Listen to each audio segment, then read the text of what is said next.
Hello, everyone. Welcome to Dr. Prim's Thought Space. I'm Primrose Shikombarero Joylene Mima, and I create content about research, career development, and wellness. I'm excited today because this is a different type of edition. I will not be speaking to you by myself. We are joined today by Coach BM, who is a renowned career advisor and a professional in the space of helping people to craft their career pathways, both young, middle-aged, and old people. Coach BM, welcome. How are you today? Thank you very much, Doc. I'm excited to be here. How are things that side? Things are going great. I'm working under a lot of pressure, but I found time for this, so I'm so excited to be here today. So before we start, people always want to know who is this person that is speaking to us. I'll give you a moment to just introduce yourself. Who are you? Where are you based? And how did your journey into career coaching begin? So my name is Brian Mahuni, also known as Coach BM. The Coach BM title or name is the one which is making rounds because of what I'm doing. I'm an experienced career development practitioner, and I've been doing this for about 5 years now. However, I've also been doing market research for the past decade. Mm-hmm. Um, I worked for various consulting firms in Zimbabwe, and I've actually done a lot of work in the field of career development where I fix CVs, where I also coach people for job interviews and provide in general career coaching, especially to the young people who are starting their careers and laying their foundations, coming straight from college and joining the workspace. So I've actually helped more than 4,000 people to date with these career initiatives.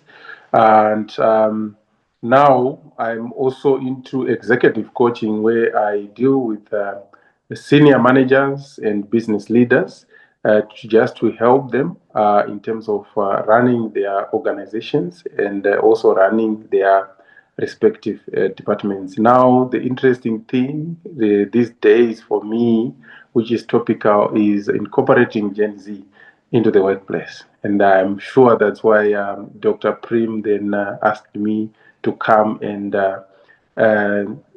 give you insights in detail. Thank you. Awesome. Thank you so much for that wholesome introduction. 5 years, and you've already done so much in terms of reach. And I'm glad that you've also diversified and gone into executive coaching. And like you said, what brings us today is how is Gen Z changing the workplace? Personally, I identify as a millennial. I was born in 1992. So I just want to put this forward beforehand so that people also know that, I'm not a Gen Z interacting with you, but I'm very passionate about young people and career development. And Coach BM, are you also a Gen Z? Are you a millennial? What do we classify you as? I come from a generation older than the Gen Z. I'm also a millennial. Okay, amazing. So, I think for purposes of this discussion, I will broadly define Gen Zs as people that are in their late teens to their late 20s. Obviously, people that are eligible to work, people that are entering the professional space. Yes. And one of the reasons why I decided to have this discussion is because, I've seen some of your posts speaking about some disgruntled clients that have encountered Gen Zs in their workspaces and felt that maybe, the way that they were addressed in terms of the language that was used was not formal or professional enough. And there's also, some posts you've shared about concerns regarding how some young people in this age bracket conduct themselves generally in the professional space. And for me, being passionate about career development, I always aim for continuous improvement. And so I believe that this conversation will be one that will help you to enrich this particular target group but actually anyone, thinking about professionalism. And what I also aim to achieve is that by the end of this discussion, we'll also touch on what does it mean to work with these young people and what could possibly be the changes that could be made in onboarding them as well as with working with them continuously to improve. So I think the first segment of this, we'll start with the main question to say, in general, why is respect in terms of tone and style of communication important in workplaces? Great. So, generally, having been there for over a decade now, in the corporate sector, we started as young people, graduate trainees, and also graduated into senior level positions. Um, but what I've noticed is that in the workplace, for you to be productive, there is an emphasis on effective communication. There is an emphasis on professionalism, and in many cases, you find that what then people would understand in terms of professionalism, they just think about the conduct. How do you conduct yourself in the workplace? How do you interact with others? How do you communicate with others? And the expectations from you. But there is also an aspect of actually knowing what you do.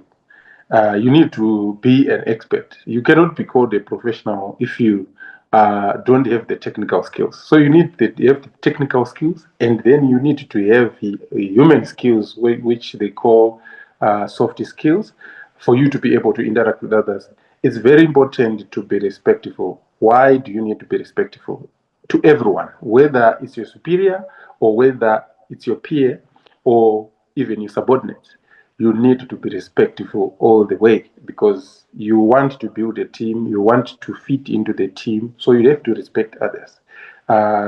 So, which is one of the things that then the senior people would always emphasize to the young people joining, especially the graduate trainees, to say that there are certain words that you can use. There are certain phrases that you can use in communication. There are certain jargons that you can use, and then where to use them. And also, slang can be used in the corporate world, but it is limited because sometimes if you use slang, right, it is restricted to a certain group of people, to certain contexts. So when you are discussing with your peers, you can use slang, especially within your company, because you're now used to each other. But then when you're engaging a visitor, for example, or if you are engaging a client, especially, if you use slang, sometimes they may not understand you or they interpret it probably as disrespect because you are talking about respect here. So slang sometimes may sound as if you are not serious, may sound as if you are not taking the person that you are communicating to seriously. So I think I would say that's the most important aspect to say why communication, effective communication means you have to communicate clearly. So if you use slang or if you use jargon, how are the clients going to understand that? They are not. So just use simple English is effective. And also sometimes we say, why do you write a paragraph when you can simply communicate the message in 10 words? So that's Yeah. communication. So you have to teach the young people to make sure that they fit into the corporate world because they also need to fit into the culture. And in many cases, for companies, the culture, we are looking at positive things, positive behavior. So the communication, it doesn't end at, speaking or writing. It also involves body language. So our body language is well, we have to control it sometimes. We communicate 1,000 words with a simple movement of your hand, with a simple expression. So I would just say in summary, that's about it in terms of communication, respect, and professionalism. Those are quite a lot of gems, and I like that you also ended by speaking about body language, some people, I think I'm one of them, we've got very gifted faces, how we express ourselves before we even speak, or even without speaking. So I think it's important for people to also watch that. And coming back to the key question, I like how you mentioned the idea of context. So, as much as we encourage people to do their research when they're looking for jobs, I think you should also take it upon yourself to research the space you're in and to also learn. I'll give an example of myself. I pride myself in being respectful, but I once worked in a diplomacy setting and I kept greeting people as say and ma'am, which worked in high school, but found Yes. out that there were some people who were not happy because I had not called them ambassador. I didn't know Mm. they were, right? Yeah. But also, I'd not done my research. And I thought I was being respectful, but I guess had not gone on to find out more about the context. So I think to understand that respect is very linked. You mentioned positions, you mentioned roles, and also knowing who you're talking to. Are these your peers? Are these your subordinates? Are these the people you report to? And also, are these customers? So, to learn how to engage with different people in different ways, in ways that they understand. And also, in terms of respect, I think you brought out the importance of effective communication. So the person has to understand what you're saying. So I think, given that, my second question is, what patterns have you noticed among young professionals entering the workforce today, especially in relation to professionalism? Okay. Yeah, so that's interesting. You will find that the young people are very flexible. They are very flexible people. They are nimble. If you are here, you just tell them, guys, this is the new direction. Guys, this is the new direction. Yes, we said we are going this direction, but things have changed now. We are going this direction. They are very flexible, which is something that is very good when it comes to now getting into the corporate setting, because in many organizations are struggling because of even the older generation. They are known for being strict. They are known for being conservative. But if you have the young people, it's very easy to then work with them, especially where you need a lot of flexibility. So that is a trend that we are seeing, especially with these young people. They are very flexible, and it's good. Um, but then they also, if you are looking at the flexibility, there is also an extent to which you need to be flexible. There are some non-negotiables. So you are now having a challenge where the Gen Z will just say, no, it doesn't matter.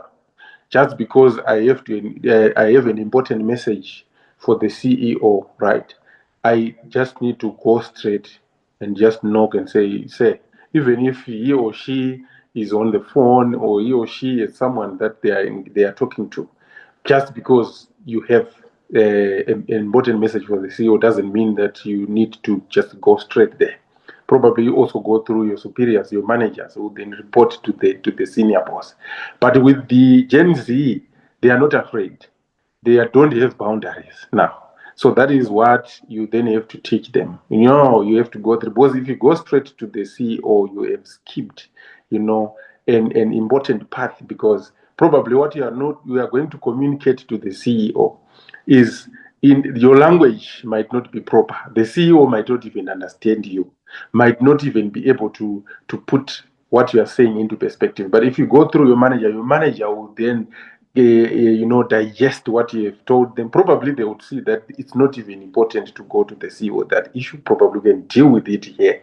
Now you are applying what they call sound judgment to situations. So they have positives that they are bringing in, but then they also have their challenges now.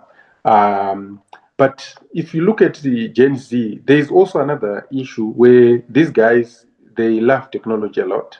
So now, sometimes you will find that for us, from the older generation, we always feel like we need to have a physical meeting for us to make things happen.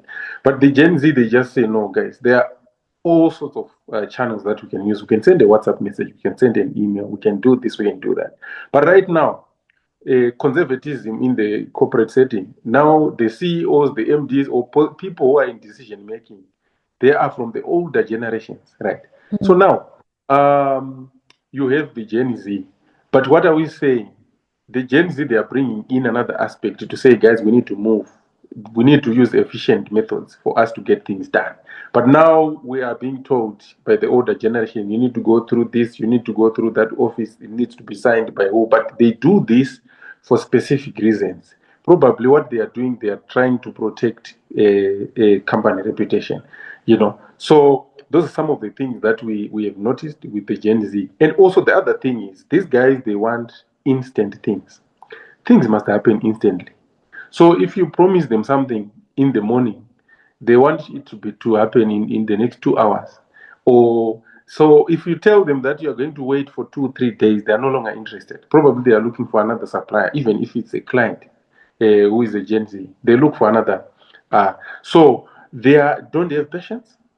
And now that comes back to hound them, because if you don't have patience, you have a challenge, because many things will not happen in a day, in a matter of hours, in a matter of a few days.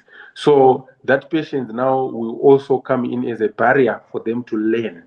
So we are telling them, guys, you need to be there for 2 3 4 years for you to move to the next level, because you need to gather that experience. You need to gain more experience. For them, they don't need to wait, because they love social media a lot. They see a lot of things happening on social media. Instance things happening on social media. Someone waking up the following day. If right now, look at Zimbabwe, our situation. So now they are looking at that and say you can be rich in a day. And now they are looking at social media, even the influencers. You're buying things and all that. And also, what they don't know is some of it. Actually, most of what they see on social media is fake. So now they are taking that fake life, they want to live that kind of life. So I think those are some of the things that we have noticed. And now the seniors in the workplace are saying, no, Gen Z, they are trouble. They mean trouble. So, but we are still saying we can help them, especially through such initiatives, to say, okay, there are things that they need to know. To say some things never change. Good things will always take time. If they even want to start every billionaire that they see in the world right now, they come a long way. Yeah. So even those who created those platforms that they're enjoying so much, where they are getting fake news, fake stories, fake lives, and all that. I will go back to some of your points because I'd also like you to provide some examples that could be more enlightening. Um, so I really resonate with what you spoke about in terms of many people wanting instant gratification, whether from their jobs rising to the next level, particularly without putting in maybe the hours or the work that is needed. Yeah. But for long, we've been told success stories, how many hours they had to put in into particular projects. You've spoken truly, Instagram was not an instant success, for example, but it's a space where everything seems to be instant. Today you have this, the next thing you've bagged this opportunity, next thing you're doing one and two and three things. And also, I think we can also bring in the reality that some people actually take time during their work to create content to show where they are, content to show that they're a thriving millennial or thriving Gen Z and whatnot. And I think that also falls into professionalism that some people may want to check themselves. Mhm. So you did mention that they bring in agility, so being flexible and navigating workspaces where there's a lot of traditionalism. Mhm. So in some instances, for example, I've seen people tweeting about, oh, this could have been an email. Why are we having this meeting? But Yeah. we're also living in a world where there's a crisis in human connection, where we spend Mhm. a lot of times on our screens, be it the phones or the laptops or the desktops. So, what is your general feeling around moving to virtual spaces or virtual communication for most of our communication within the professional space? Like, how do we bridge that gap between what could work for anyone joining in a meeting from an airport or from a cafeteria as opposed to us meeting in a boardroom? Wow. I believe using virtual, because virtual means convenience. I think a lot of things right now, if we wanted to do a podcast, physical one, this was not going to happen, because where you are, we are in different countries. I'm in Zimbabwe, Harare. So you are out there. So, it could have taken a lot. Do you know, we discussed this. When was that? Wasn't it Tuesday? A few Where we days dis ago, yes. Yes, and then it's happening. So I believe there are many things that we can do online. Probably the physical can be just limited to, serious things where there's a lot of risk that is involved by Yeah. just buying things and so on. But I think you can just, for example, we are trying to strike a deal or strike a partnership. Um, we can have 20 meetings, right? And then the 21st meeting, we are now meeting just to finalize everything, but everything can actually be done. It's not for us to have 20 physical meetings. You can imagine the time, the amount of Exactly. that is wasted, traveling and trying to make sure that you meet. So I believe virtual platforms are very good, and the good thing is that these young people, they like it, and this is where we're going. So if we want to embrace Gen Z, virtual is the answer for other things, especially even working, because we are talking about communication. Let's say we are in a company, we have our people from different areas. If you want to attract Gen Z or to want to make sure that the corporate space is hospitable to these Gen Z guys, you have to make sure that it's flexible. They may come to work even 1 or 2 days a week, and then the other 3 days they're working from home. Yes, and you are communicating, you're doing everything online. You can imagine. I wake up, I go to the office, I meet with the people, I say hi, hi, and everyone else, they are now in their different offices. And there now I'm going to the office to send an email to someone who is next door. I can send from home. We can communicate from home. You see, we go to the office when it is necessary. So I think we just need to also accept that these things that Gen Z is crying for, they can be done. They can actually bring a lot of progress. I want to give you an example, Doc. Mm-hmm. Uh, I, I once said to some people when we actually discussing the supply chain, industry and all that, the procurement and stuff, and they're saying no, the procurement process is too traditional. You go through the process, especially the public procurement.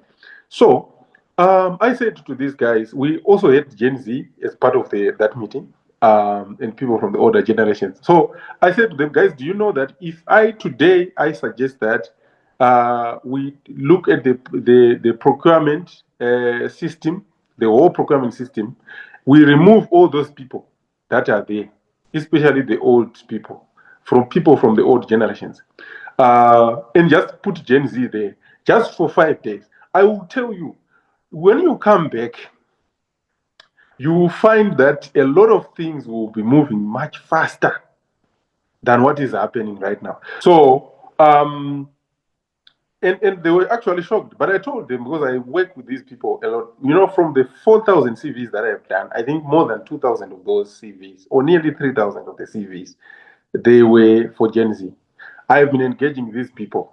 These people, they love quick things. They love things to be instant. You know what?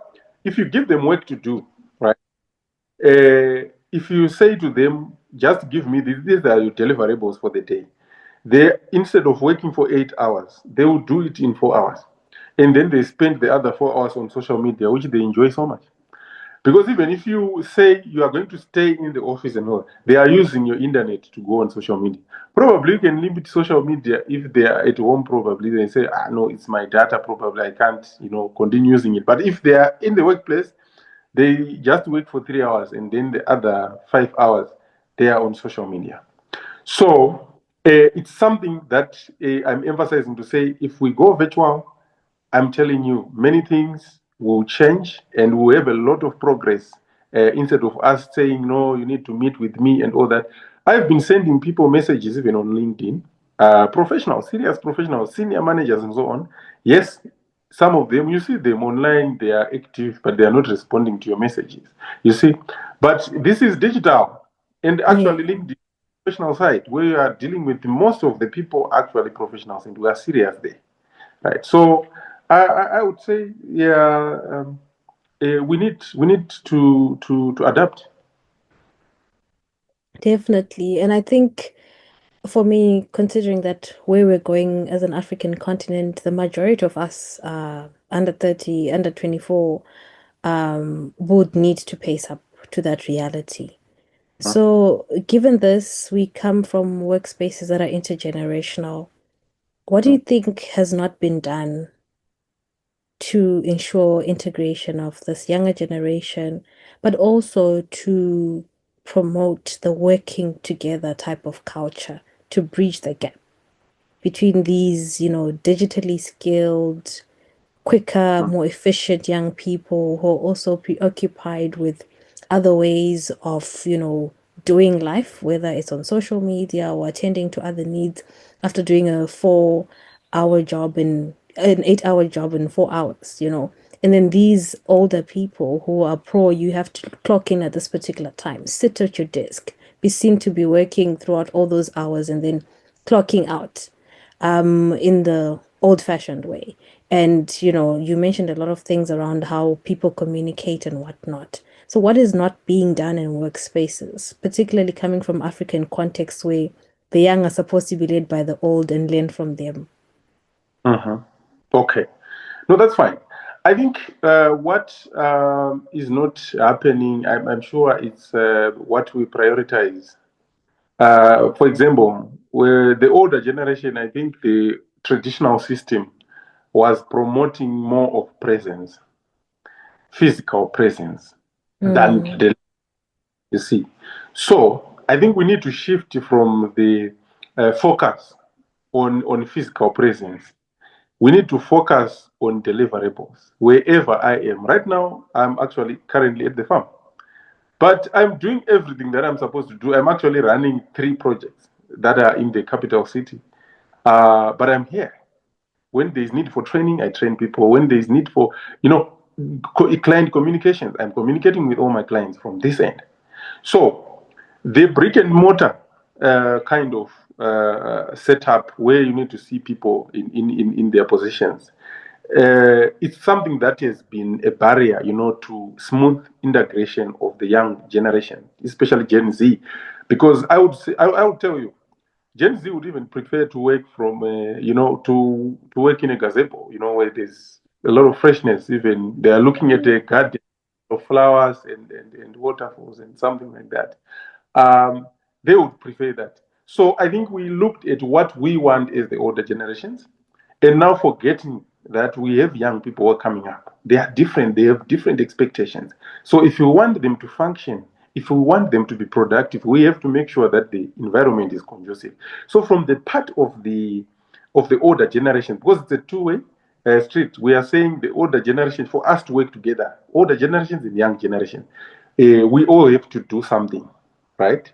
There are things that the older generation is supposed to do because they are the leaders. They are the ones who are in charge of these workplaces. So they have the responsibility to make sure that the workplaces are more conducive and the working culture is more conducive. They also need to be a little bit flexible because they should know that they are working with young people. So I want to tell you, for example, even the way we conduct our meetings, you cannot hold down a Gen Z to a 2 hour or 3 hour meeting.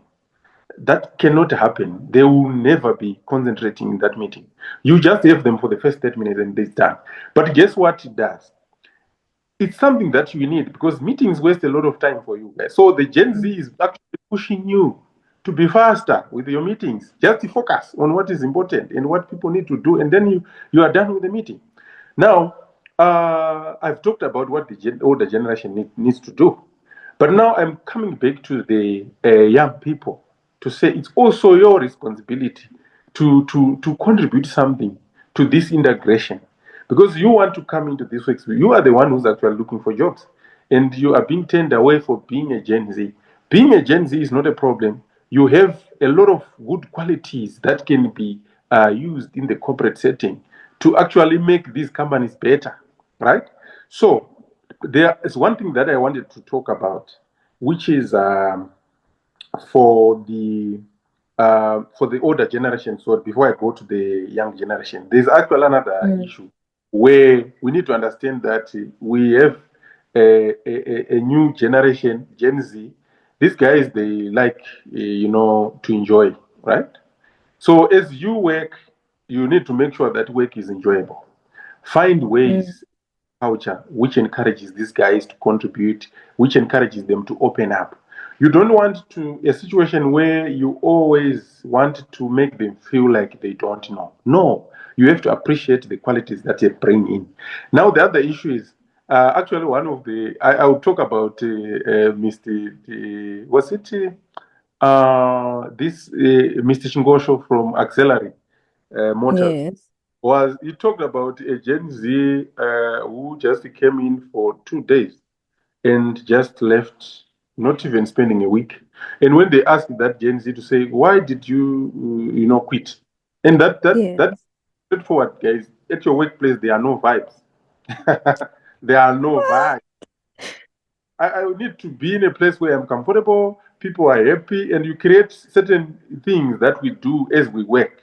So you need to Mm, make work enjoyable. We need these managers, these business leaders, to create such environments that encourage these people to be more productive and giving them responsibilities, and not for us to keep on holding to certain responsibilities, certain duties. Let us empower these guys, give them empowerment, let's see, and just give them guidance.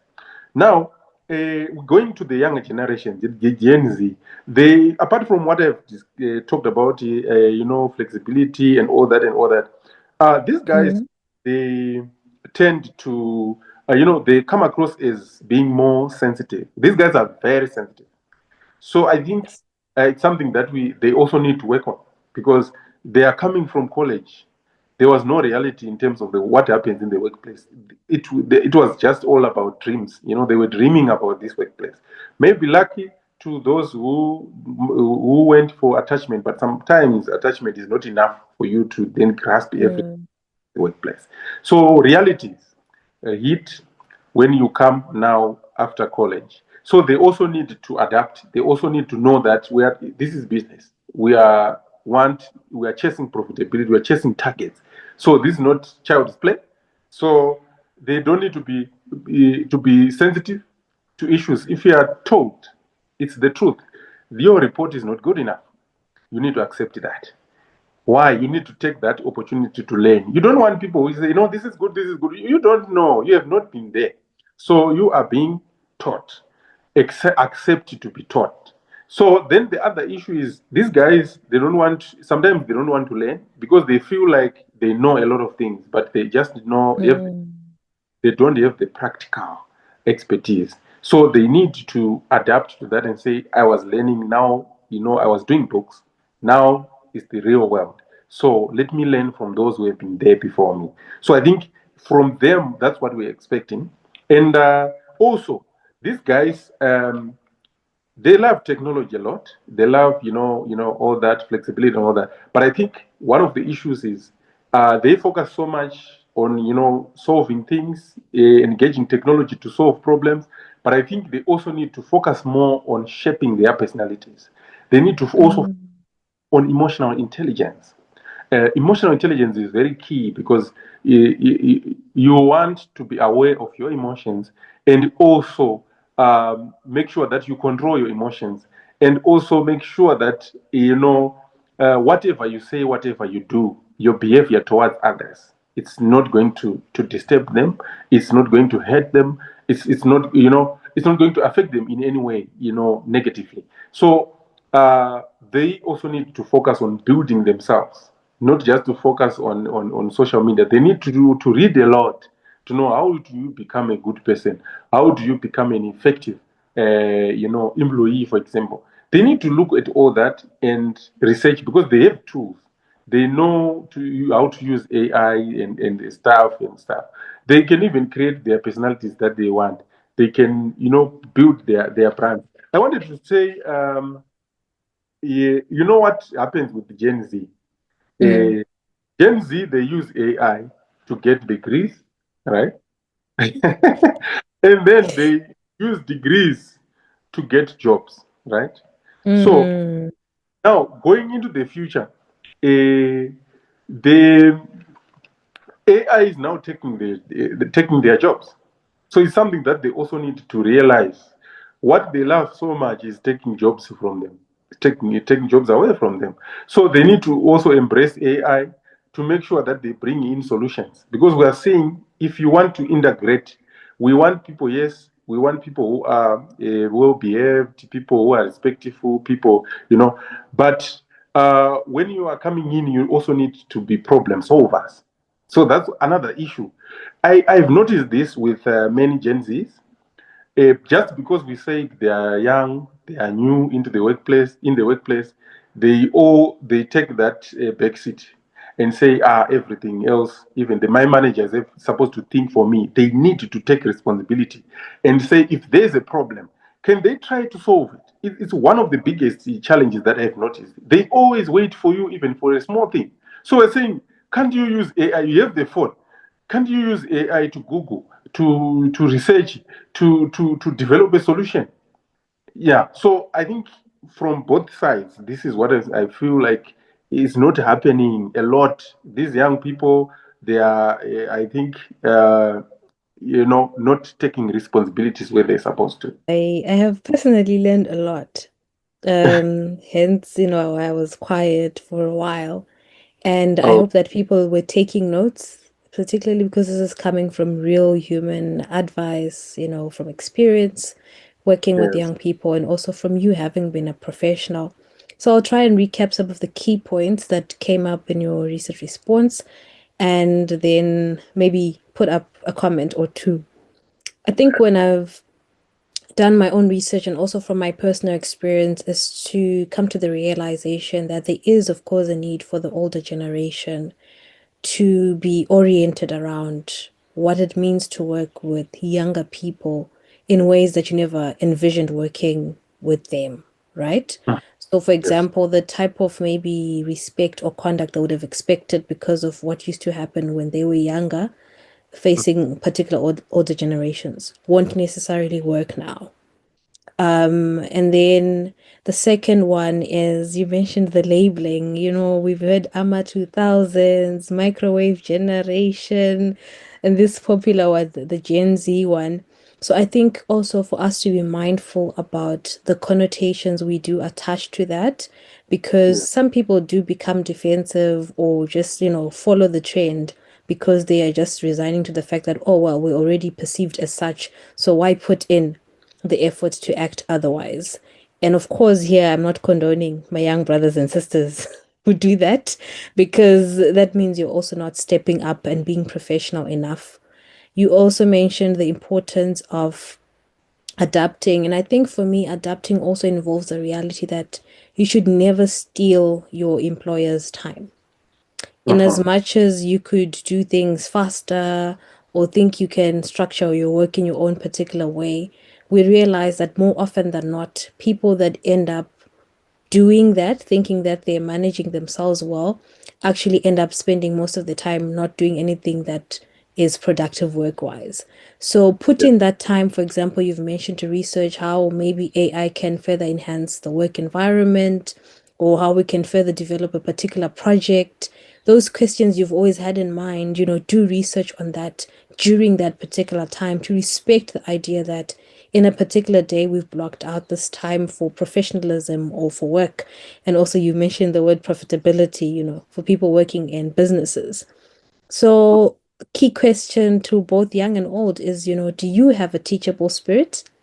And when we say teachable spirit, I think we need people like you, Coach BM, to come through because Yes. you know what is on both ends and you would be the ideal person, for example, to facilitate sessions on what it means to work together, spanning different generational gaps here. We don't only speak about older people and younger people because this also, people caught up in the middle with their own struggles and dilemmas. Personally, as a millennial, I feel like we have to constantly learn new things. And what we prepared for is the world that no longer exists. And sometimes that Yes. also shapes, our conduct and the way we behave as individuals and in the workspace. So I think speaking about that, I was not going to ask about AI, but you brought it Yes. up. Yes. What are your thoughts on this over-reliance on AI, particularly because personally, I think that many people are deferring their thinking to artificial intelligence platforms. And having used AI myself because I'm a social media manager, I've realized that after some time, literally 1 month, it starts sounding like me and giving me Mm-hmm. stuff I would otherwise say anyway. And for me, it Yes. angers me because it's not enhancing my work, it's not being the assistant I thought. So, Yes. in such a world, how does one grapple with the idea that AI can be a tool, but also the reality that deferring your thinking to it can actually do more harm than good? Okay. Yeah, I would say AI is good. It's good. It's good.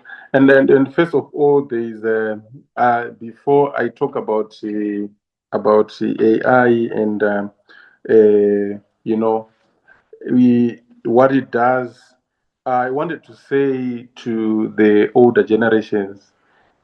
So how do you embrace AI? We all talk about AI, this older generation. AI is the thing. AI is the thing. So how do you embrace AI without embracing its champions?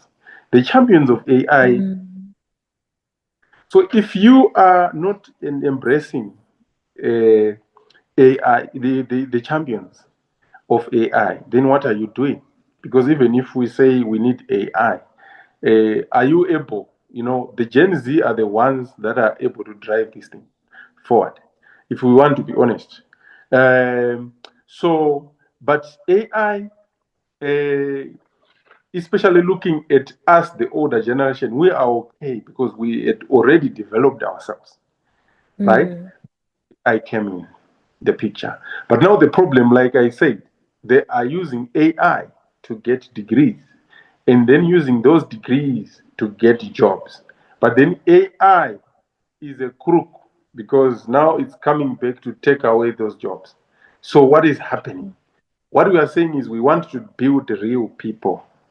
You know what AI is doing? AI is adding to the social media effect to the young people. mm, Right. It's creating, the social media has created a certain kind of world for these young people that they already envision. But if you look at it, there's a lot of fakeness within that space. Now AI is coming in. You are doing your research, you are doing your dissertation using AI. AI is doing the research for you. AI is doing everything, going a step further. During our time at college, um, internet was an enabler. So yeah. we are saying AI should be an enabler. What we are saying is you need to develop your stories, you need to develop your content. AI is there for you just to edit or just to give a certain language, right? Maybe to add some better vocabulary. But the core of what you are producing should remain yours. You cannot Yes. just to the AI platform with content, with information, and just then, you just go there with a question. You have to go there with information. Give AI something to work on, but True. something that belongs to you, something that is original. So we need to maintain our originality, but just use AI for as an enabler. You don't have someone to read or to proofread a document for you, right? Maybe to correct grammar, and that and that. But AI is there to assist you to say, instead of using this word, you can use this word, right? Can make more impact. But you have already developed your idea, your story remains. The core of your story remains. Not just to go to AI with nothing. Then AI stops being an enabler. You are Mm, now you know your information, everything that you are doing, it's AI. It's not you there, it's just technology. So you are coming out there, you are pushing those posts out there on LinkedIn, on whatever, even for us as professionals, for me as a coach. I have all this information that I have. I just think about an idea which is interesting, I do it. I want to tell you this. Do you know that that post I did about Gen Z customer service representative? yes. It to date, it has got the highest. engagement. Now it's sitting on 42,000 impressions, 32,000, 42,000 views. You know, the post that follows that comes second is the one I did, which was also original. There was nothing from AI. I did not even engage anyone. I did not even engage AI. I just put out my story, original story, and it makes the most impact. So I'm saying AI should be an enabler. Even if you are doing anything, even if you are at work, you develop your idea, you write your document, you do everything, you present your ideas, you just use AI to put some flair, in terms of the language, like I said, in terms of vocabulary, Yes. making sure that it is making more impact. So I want also to talk about us as CV writers. Do you know that our work has been taken away by AI? People are now Yeah. using AI, chat GPT to do their CV. But then what lacks in those CVs is that there's something that is lacking from those CVs. And if it's done by me, I'm thinking about what I'm looking at. AI can do everything, Mm, looking at you as a brand and say, how can I position you in the job market? There is some level of thinking there that I'm putting in. But yes, AI, you can do your CV, you can do what, but I think we need to look at AI as an enabler. I can also use AI to proofread my CVs to make true. it better. But I maintain the original idea to say if I was not there, such kind of a CV was not going to come out. So I think even in the workplace, we let's use AI, let's embrace AI, but let it be an enabler, not to replace ourselves. You will be empty. You know what happens? If I was an AI person, and over relying on AI. Right now, there's no AI. You are asking me questions directly. And I'm True. saying that I know. I'm saying things from experience, things that I've learned. I'm maintaining my originality. And everywhere, even if people meet me, they have expectations because they are looking at what I'm posting on my LinkedIn profiles. I'm teaching people, I'm coaching people, but they want that, you know, from me. So I think we just need to remain original, but using AI to just improve what we already have. That's very true. And I agree 1,000%, whatever percentages exist, to the infinity on that Uh, point, because honestly, over-reliance on AI is something that baffles me. Fortunately, I also went through all my tertiary stages to PhD without, outside this ChatGPT and other generative AI formats. So I think one of the key points you mentioned is the importance of originality, using it as an enabler. And I like what you spoke about when it comes to CVs, and I think it extends to cover letters or any form of writing. On a lighter note, I've received some direct messages on Instagram from guys, and you can tell it's done by ChatGPT. And I'm just like, yes, to the extent that you even defer thinking about something that could create a great connection by using AI, yes, that is highly problematic. So I think to remind ourselves that we are thinkers, and it's mm, very important to embrace that part of our brain. And people can still tell when they're reading something that is original. And yes, remember, this CV, you will then follow up with an interview. So yes, sometimes you might end up not following through because your interview doesn't match whatever you've written. Fair enough, some yes, might be lucky by some form of coaching or prep for the interview, they'll be able to match what's on the AI generated content. But I think it's important for us to always, I sometimes just sit down. For example, I've got literal pen and paper here for the planning yes, for because I still want to think and write down. Far from the yes, temptation of a phone, I think now there's even AI on WhatsApp to assist people. So mm, to just be mindful about that. And also, AI reaches a point of saturation, ends up hallucinating. And if you're not a thinker yourself, you might not be able to pick it up. oh, So I'm going to put up also with this video today, it was discovered that Mm, Deloitte has to pay a partial refund to the Australian government because they delivered a report that had errors, and this report mm, had been AI generated. Obviously, this is one of the big four firms in accounting and very big mistake, and they're now yeah, having to rectify it. So, to also, I think, word out there to all professionals at all levels to also think about when we've used AI, are we doing the fact checking that needs to be done thoroughly and relying on our expertise that we went to school for, and whatever else we need, because the language models or whatever else we use in terms of AI will never be human and will not is not supposed to replace the human thinker. So this is yeah. just a recent case, I think, which shows us some of the detrimental effects. Mhm. And sometimes some people, it slides through particular stages because it doesn't get rectified. But I think it's up to us also as humans to check on Mm. ourselves how we use this. So also for point of reference, I'm going to share a screenshot, if you allow me, of the post you're talking about, because I think it deserves a wider audience and Not a further problem. engagement. Yeah.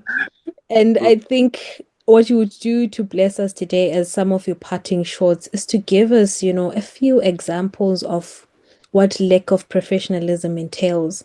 Like I said, some people might not know, or some people might take it lightly that their behavior or conduct is not professional enough, Mhm. but in many ways it is problematic. So if you don't mind, you don't have to, give us names or whatnot, but you have been Okay. in the sector for long and you've got examples. Okay. No, that's fine. That's great. So I see a lot of things, and so when I travel, I meet with different people. I meet my clients, corporate clients, individual clients. I also, where I work, I learn a lot because right now I'm engaging with three companies. Mine, which is BM Consultants. I Mm-hmm. have the consultants, where I'm working as an associate partner there. It's a research company. I'm also at Victor Farms, where I'm working as a monitoring and evaluation officer. So I see a lot of things that happen as well within the workplace. And I just want to give examples. You know, for that one, I'll just give an example of that one use of slang, for example, where I was told, I was stranded. I went to this bank of mine where I have a personal account. And then I'm having a challenge. I want to transfer my money. I was trying to transfer my money and then uh, failed transactions four times. Now I'm trying to transact again, and then it's saying I've met my monthly withdrawal limit. I've reached the limit, and then I Mm. called Gen Z, and this Gen Z, I explained everything to him, and showing him that I was really distressed. I was, under a lot of pressure. I really needed this to be done and all that. But then he just said to me, if your account is like this, is now saying that, then it means there's nothing that I can do in the meantime. Probably would come maybe next week because it's the end of the week. You may come next week with the documents and all that. I'm being told a lot of things. So I was about to lose a deal because of that. And you can't say even Ryan, And I was thinking about it to say, so Ryan, and then what? So that young person did not even try to escalate the issue to say maybe let me talk to my supervisor. Mm. Simple as that. It's tough internal coordination when it comes to customer service. It's tough True. coordination because if I come to the branch, I look at you, you are too junior to conclude that something cannot be done. Because even the branch manager would have done something. Before even the branch manager Mm. supervisor could have even called the people who handle the digital payment platforms and then just clean my account saying, no, I have not done any transaction. and then I had to, I could translate. So it taught me a lot of things. Number one, use of slang. I interpreted it as this person is being disrespectful. If it was said even in English, for example, like, Mr. Mahoney, if your account is now like this, I think there's nothing we can do right now, urgently, but immediately. But we can, maybe let's do it tomorrow. Probably come to the branch, and then we can assist you. Or, you know, but just saying Jayenwa in our language, it carries a lot of things. To say someone Yeah. doesn't care about my situation, but I'm a client, doesn't care about my situation, there is no empathy there. This person is not putting himself into my shoes, and there's no sympathy. And also, we are looking at someone who is not even helpful as a member of the staff, service representative. You need to be helpful because you are at my service. So you are not even being helpful to me. And it feels like I felt humiliated. I just had to cut the call and then went to another bank, which assisted me. I didn't even have a personal account there, but they say, no, if Miss Mahoney, if you want to do this, we can do something. But they were again Gen Z people. I have the contacts of this young people, this young person who assisted me. And he had, at that point, the manager was not there to approve that transaction I was doing because it needed to be approved because I was not their client. Mm. Um, but then he said, no, I can give you proof of payment, but then there is a letter that I'm going to send you. Please give me your number. And he sent me that, when I was at home. I was so happy to say, okay, these are two different institutions. And it goes back to what we were saying. What do we need to do as business leaders? We need to teach these young people on how to behave. We need to teach these young people, on how to engage with the client. Communication, generally professionalism, because right now I no longer want to bank with them. Right? I had True. recently moved from another bank to them. It's a new account where I wanted to receive my salary. So if you look at that, they have lost a customer, they have lost a business. Probably I'm not one, just one client who has left because of that. Because I'm now reading it as their culture. So that is it. For that experience, it was very bad. And I think it gave me more energy, to push this initiative to say, how do we incorporate this Gen Z into the workplace because of that incident? And also that understanding of, business, company reputation to say, if I treat clients this way, I'm actually tarnishing our image out there. So those are some of the things that they need to be taught, and it's our job as well. Right from all these engagement that I was having, and all these examples I'm giving to you, because if you are helpful to the business, that's when you are noticed. If you want a promotion, you cannot get it if you are not bringing in solutions. Show that you think, and also be professional in your engagements. And I also wanted to give an analogy to say, we are Africans. We come from African homes. How do we treat our visitors? Have we ever said Ryan to a visitor in our home? So the same way we treat visitors at home, it's our culture. We cannot leave it there because Yes. we were brought up because it's the parents they have a job to do to raise the children, these young people, and also the teachers at college, and also the bosses at work. So it's a community that is bringing up these people. So we're saying, if we have good things that are being done at home, good cultural traits that we have, let's take them into the workplace. They work because we're also meeting people.